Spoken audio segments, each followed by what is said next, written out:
So we've been listening to a hell of a lot of King Diamond before. Okay, so don't get carried away with that. But King Diamond really, especially listening to the Them album, really got me thinking about this particular movie that really changed my life.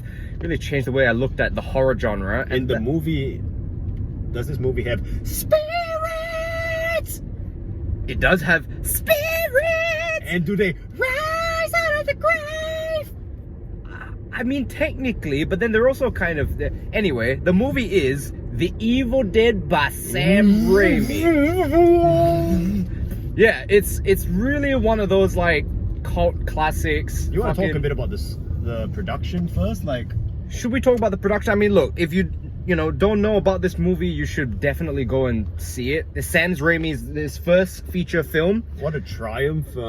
Yeah, like, and I think the production is one of the most fascinating things about it. They were, what, uni students at the time?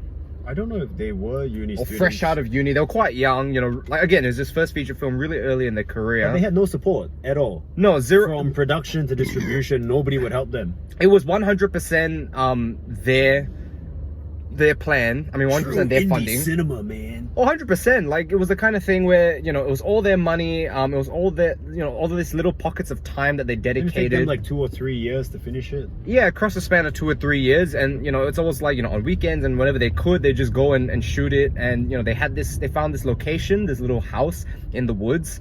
And they'd go there every now and then to film, bits and pieces of the movie. And a funny thing that happened out of it was that one time, they went back to the house to film mid-production, and the house got, like, completely trashed or something. There was some, like, vagrants who had moved in and messed the place up or something.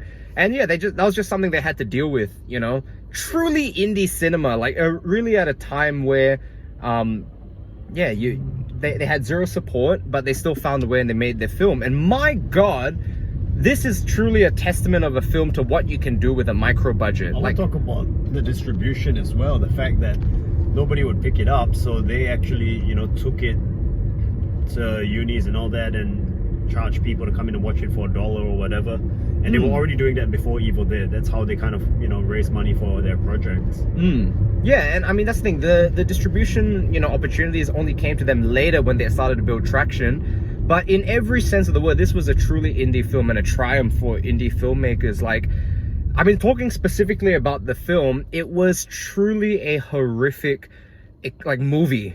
Like, down to everything. Like, you talk about these micro budgets. You even had that scene where Ash holds the chainsaw over the girl, and they had no money for prop chainsaws or anything like that.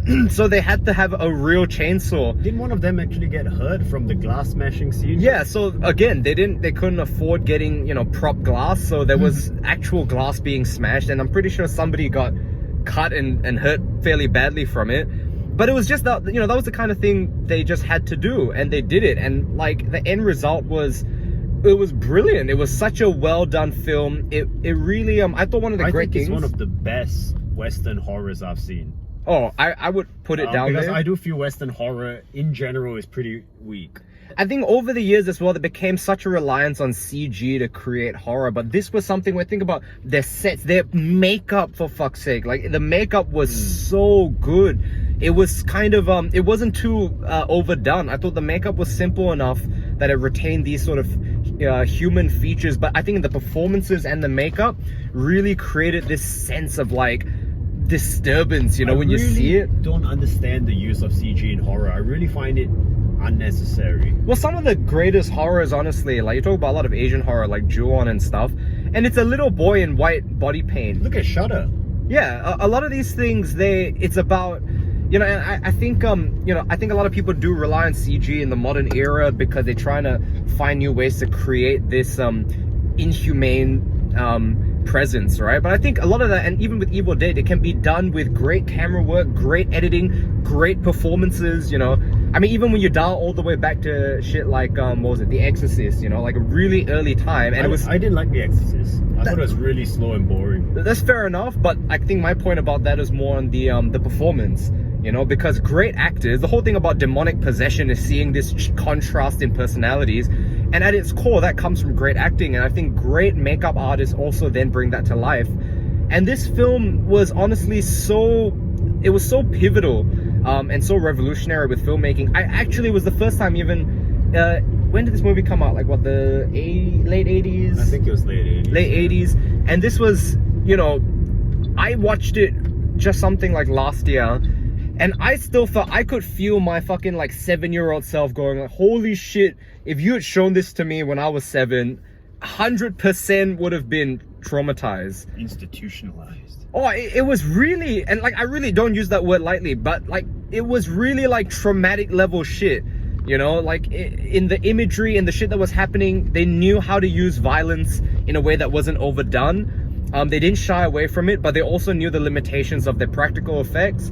And I thought it was... the remake just could not stand up to how great the original is. Oh, look, the remake was a nice homage, you know, I guess for the modern audience. Because I think there's a lot of people who will find some of these things like maybe a bit cheesy because of, you know, with technology and all that. But I honestly thought that... I thought it was better. I thought it was better. Yeah, you can't hold a candle to the fucking original. And that's just not me being a traditionalist. Like, I do appreciate innovation when used right.